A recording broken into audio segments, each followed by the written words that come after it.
So we've established so far that there are just two routes for all world religions and belief systems. The first route comes from Nimrod, Babylon, and behind it is Satan. The second route comes from Israel, the worship of the God of Abraham, Isaac, and Jacob. These are the two competing kingdoms in this world, the kingdom of darkness and the kingdom of light. Now some people, particularly Muslims themselves, would have you believe that Islam belongs to the second route, that it shares its origins with Judeo-Christianity and is something of a continuation of those faiths, that Islam is the last and true revelation of the Judeo-Christian God to his people. Even some Christians have been deceived into thinking that the word Allah is just an Arabic word for the Christian God, Yahweh, and that we are connected somehow. While we can't go through every religion one by one to show the links to Babylon, it's worth taking a little time to study Islam because of its prevalence on the world stage right now.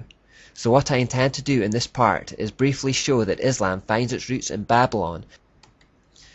The beginnings of Islam go back to Muhammad, who was born in 570 AD in Mecca, and who is revered in Islam as the last great prophet of God, usurping the authority and preeminence of Moses, Elijah, and even Jesus himself. Because religions tend to assume the character of their founding figure, this is the best place to start in understanding Islam. The Muslims have one holy book called the Quran, and several other volumes called Hadith, which are oral traditions relating to the words and deeds of Muhammad. Hadiths are considered important tools for determining the Muslim way of life. Sahih al-Bukhari and Sahih Muslim are thought to be particularly authoritative. According to the Hadith of Bukhari, Muhammad used to retire to a cave alone where he would spend long periods of time, several days, praying to Allah. It was in the cave that he experienced an encounter with an angel who apparently gave him a revelation from God. The angel asked him to read some writing, whereupon he replied that he couldn't read. Muhammad was illiterate. The angel then pressed upon him with such force and in such a way that he felt like he was going to die. Clearly it was a distressing experience. Upon returning to his wife Khadija, he is reported to have been terrified, indeed his neck muscles twitching with terror, and convinced that he had encountered something satanic. Now his wife Khadija had a Roman Catholic cousin called Waraka. Khadija ran to Waraka to report this experience to him to see if he had any insight from his Catholic religion. In response, Waraka wrongly referenced Moses as receiving revelations from the angel Gabriel in this manner, and suggested this could have been what had happened to Muhammad.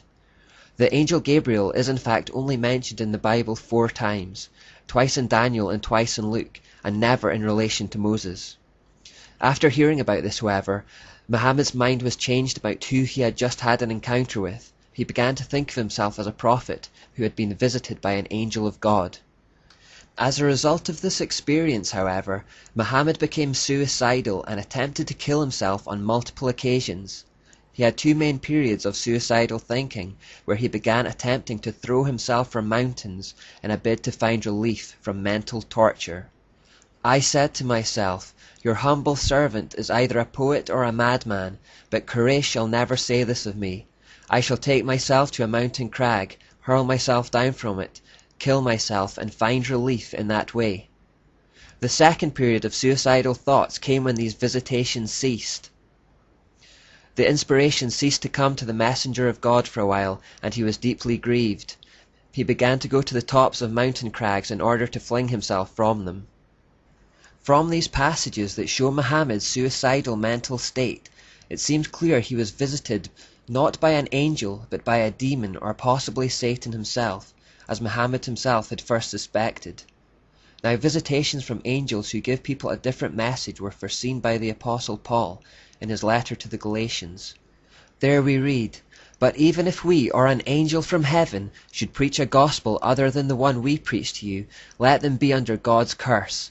As we have already said, so now I say again, if anybody is preaching to you a gospel other than what you accepted, let them be under God's curse."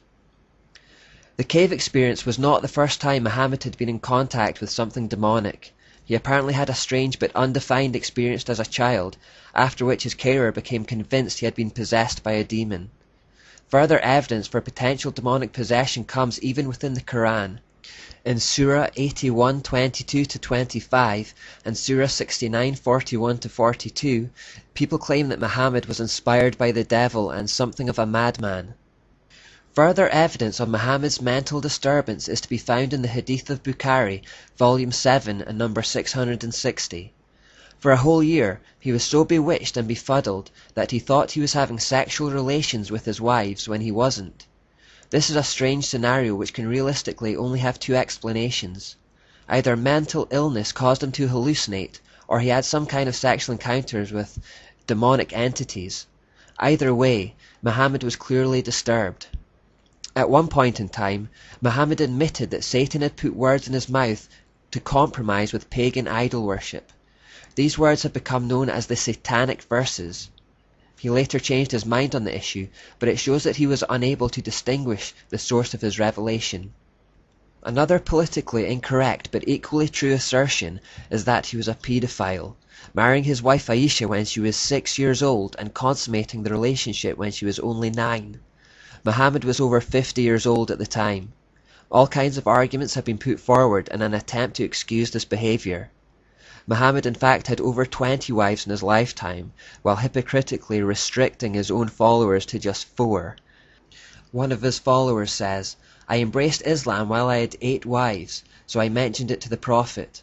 The Prophet said, 'Select 4 of them.'" Muhammad himself was so filled with insatiable lusts and sexual desire that he would have relations with all of his wives in one night. Anas bin Malik said, "The Prophet used to visit all his wives in a round, during the day and night, and there were 11 in number. I asked Anas, had the Prophet the strength for it? Anas replied, we used to say that the Prophet was given the strength of 30 men. And now we can understand a little why Muslims are promised constant fornication with virgins in their paradise. It reflects the character of their Prophet.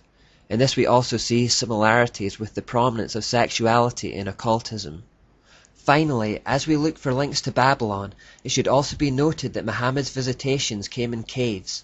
As we noted way back at the start of the study, Babylonian worship, particularly relating to Nebo, happened in caves and was common practice in the mysteries.